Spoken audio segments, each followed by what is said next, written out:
Bismillahirrahmanirrahim. Ikhwas sekalian, saudara-saudariku, salat tahajud seperti kami sampaikan di pertemuan lalu adalah salat yang sangat penting. Ingat, kalau di pertemuan lalu kami sampaikan 4 keutamaan tahajud, hari ini saya tambahkan 2 dan 3 yang lain langsung dari Al-Quran. Ya, kemarin saya sampaikan 4 hal. 1, masih ingat Quran surah ke-17 ayat 79 sampai dengan 81 itu.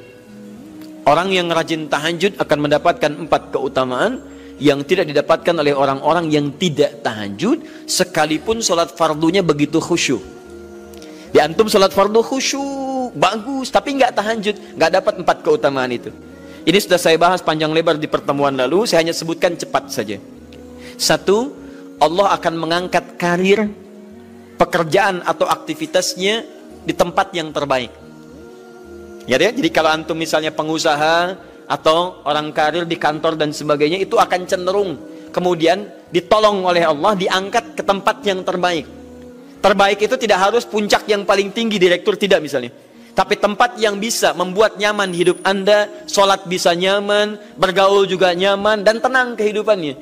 Mungkin level Anda nggak sampai puncak ya direktur utama, mungkin direktur 1, 2 gitu ya, tapi Anda dijauhkan dari hal-hal yang maksiat, dijauhkan. Sholatnya enak, punya ruangan nyaman dan sebagainya. 2, Allah akan bimbing setiap ahli tahajud. Allah akan bimbing sehingga menjalani awal pekerjaannya dengan begitu mudah. Wa rabbi adkhilni mudkhalas sidqin.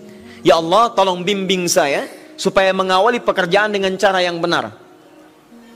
3, awas hati-hati. Anda memang posisi tinggi, sekarang dapat proyek. Apakah setiap yang dapat proyek menjalani pekerjaannya dengan benar? Belum tentu. Jangan tinggi-tinggilah. Maaf ya, apakah orang tua yang sekarang menyekolahkan anaknya ke tempat belajar menjalani awalnya dengan benar? Hati-hati ya Bu ya, Pak. Bapak Ibu menyekolahkan anak dengan awal yang salah, maka memberikan jalan keburukan ketika dia belajar. Saya katakan, jangan pernah Anda masukkan anak Anda ke sekolah dengan menyogok. Bayar sekian supaya masuk, menyalahi aturan. Kalau awalnya sudah salah, bagaimana anak Anda bisa belajar dengan benar? Mustahil mendapatkan sesuatu yang tidak baik. Yang baik itu mustahil didapatkan. 3, wa akhrijni mukhrajas sidqin. Allah berikan jalan keluar terbaik dari persoalan yang dirasakan. Di ahli tahajud itu setiap punya masalah, bukan nggak dapat masalah ya, bukan tidak bermasalah hidupnya. Dia mendapat ujian juga. Cuman sebelum diuji, diringankan masalahnya. Sehingga seakan-akan nggak punya masalah. Padahal sama dengan yang lain. Cuma saat akan dia lalui, Allah ringankan persoalannya sehingga mudah dilalui. Dan yang keempat ini yang hebat. Ya, waj'alni min ladunka sultanan nasira. Allah akan tolong langsung orang ini ketika ada lingkungan sekitar yang akan menyakiti atau menjahilinya. Kalau diisengi orang, diganggu orang, dan sebagainya, ini orang-orang seperti ini langsung mendapatkan perlindungan dari Allah Subhanahu wa Ta'ala. Ada satu kali, ini kisah nyata, seorang saleh, ahli tahajud, sampai saking ahli tahajudnya tidak ingin meninggalkan kebiasaan ini. Ini sangat nyata kisahnya dan tidak mengarang. Satu kali Pak, kemudian malam-malam dia perjalanan dengan rombongan. Begitu perjalanan, orang-orang tidur, sampai dia mengendap-endap, kebiasaannya tidak ingin diketahui oleh orang lain. Satu malam kemudian, dia bangun setelah orang lain tidur, masuk dia sedikit ke area sedikit ada dalam hutan.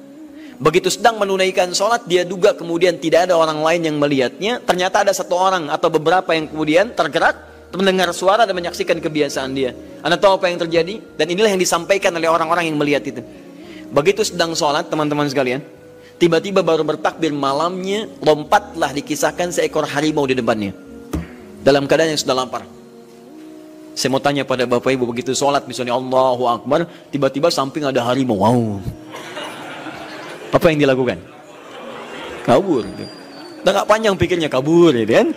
Tapi sekarang lihat apa yang beliau sampaikan. Begitu datang harimau itu, perhatikan ahli tahajud ini, dia ingat dengan janji Allah. Dia ingat dengan janji Allah. Perhatikan baik-baik ya. Kalau Anda sudah punya kebiasaan Qur'ani dalam jiwa Anda, maka ayat itu akan hadir membimbing Anda dalam setiap kesulitan Anda. Apapun itu.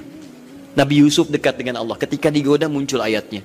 Laula arra'a burhana rabbi. Kalau bukan melihat petunjuk dari Rabbnya, niscaya ada sesuatu yang buruk terjadi kepadanya. Tapi Allah jaga beliau. Lihat baik-baik teman-teman. Begitu melompat harimau itu, Kemudian dia katakan dalam jiwanya, lihat kalimatnya, ya khalqallah, hei makhluk Allah. Dia tidak katakan ya namar, hei harimau, tidak.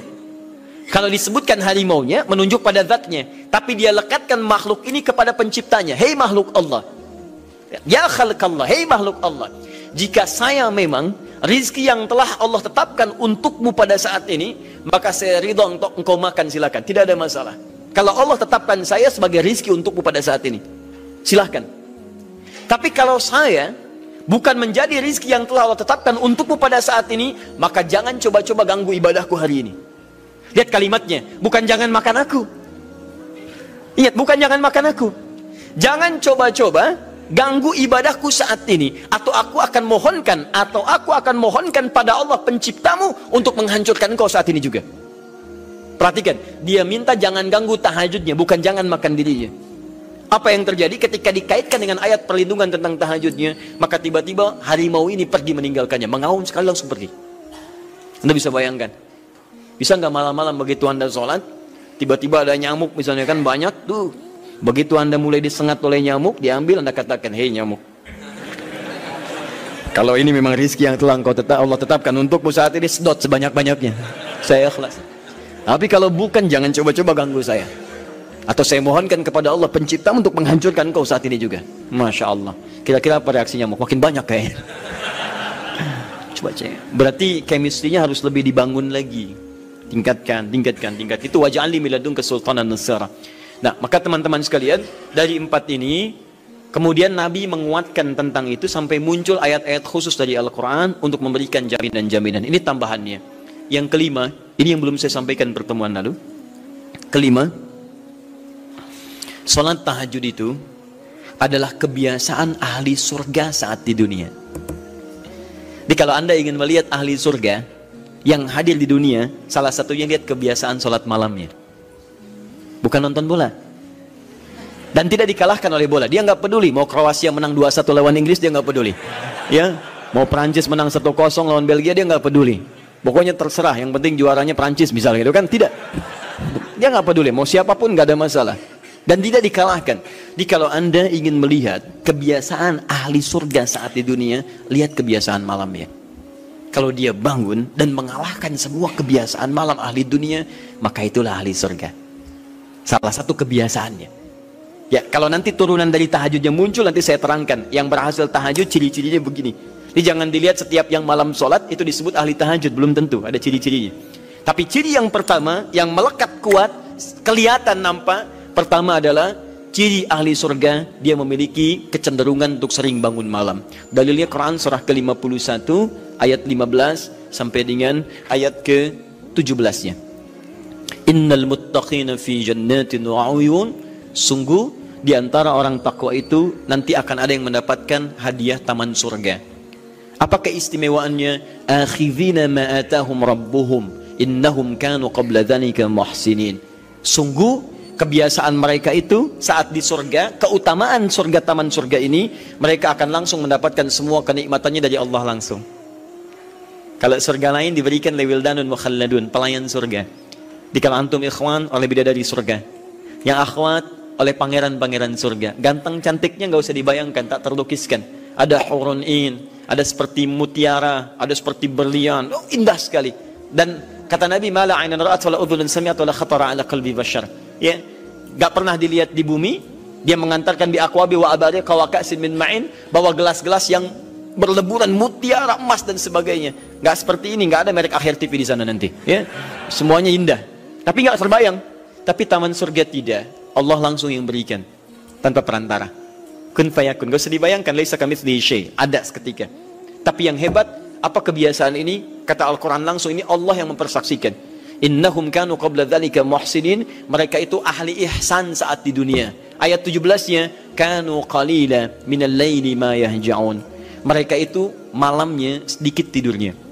Jadi punya kebiasaan bangun malam. Jadi kalau Anda, ini cara memahami ayat itu begini. Cara memahami ayat seperti ini, jangan mencari orang lain. Anda sendiri yang menjadi bagian dari ayat itu. Jadi itu diinformasikan pada kita sebagai tawaran. Kita mau nggak berniaga dengan ayat itu? Mau nggak menjadi bagian dari ahli surga itu? Jadi jangan sibuk mencari kebiasaan orang. Kenapa Anda tidak membiasakan diri jadi bagiannya? Ya, jadi coba cek dari keluarga. Ada nggak sudah jadi bagian dari ahli surga di keluarga Anda? Sekarang pulang ke rumah, coba lihat dari sekian orang yang ada di rumah berapa yang bangun? Mula-mula cuma 2 orang menikah suami istri belum bangun. Allah kirimkan anak belum bangun. Sudah ada cucu belum bangun. 10 orang di rumah nggak ada yang bangun. Masa satu pun nggak ada yang jadi ahli surga? Hai, coba.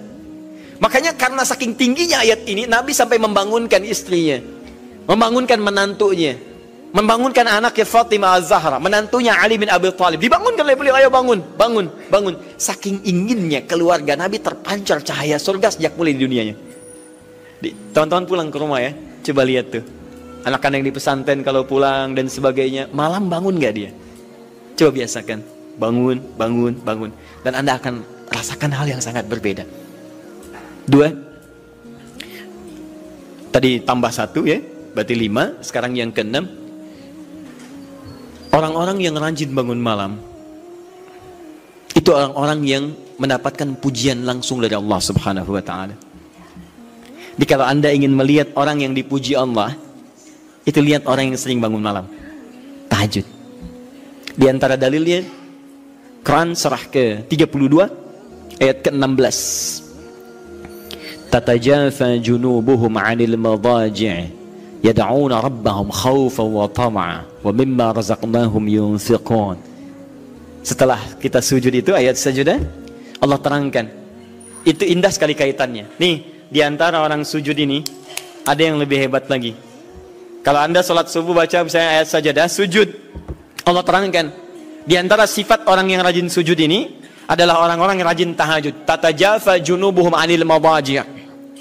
Mereka sering menghindari tempat tidur di malam harinya. Maksudnya apa? Rajin tahajudnya. Ada orang-orang yang dipuji oleh Allah Subhanahu wa ta'ala karena kebiasaan malamnya dia menghindarkan diri dari tempat tidur. Maksudnya bukan nggak tidur, rajin bangun malamnya. Rajin bangun malam.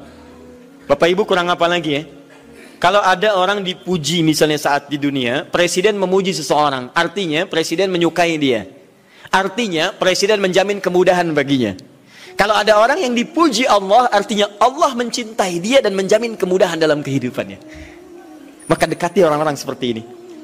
Saya sarankan kalau antum punya teman, ikhwan sekalian, sedang mabit misalnya atau tugas dinas keluar. Tiba-tiba tengah malam di hotel dia bangun sholat, itu teman terbaik Anda.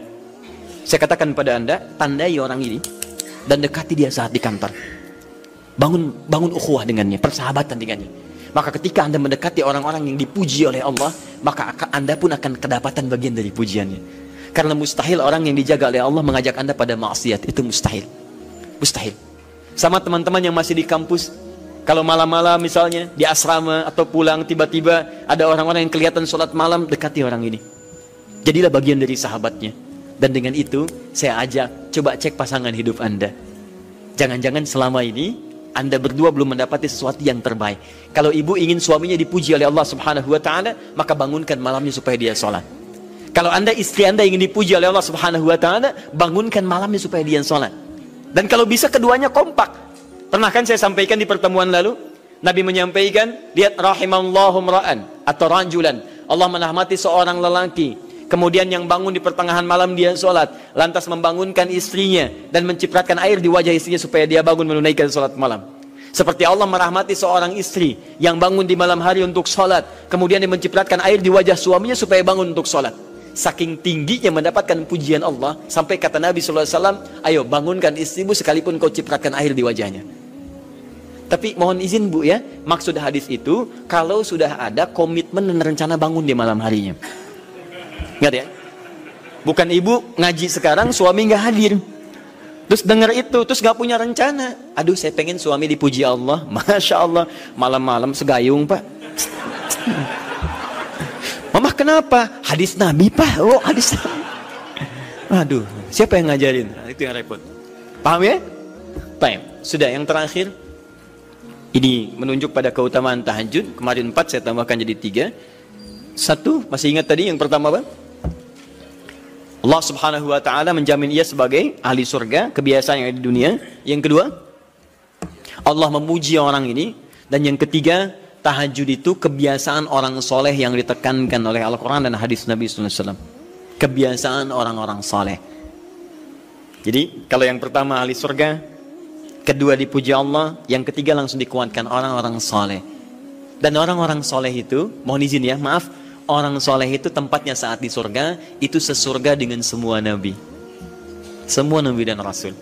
Ayatnya ada di Quran surah keempat An-Nisa ayat 69. Paling kanan di pertengahan.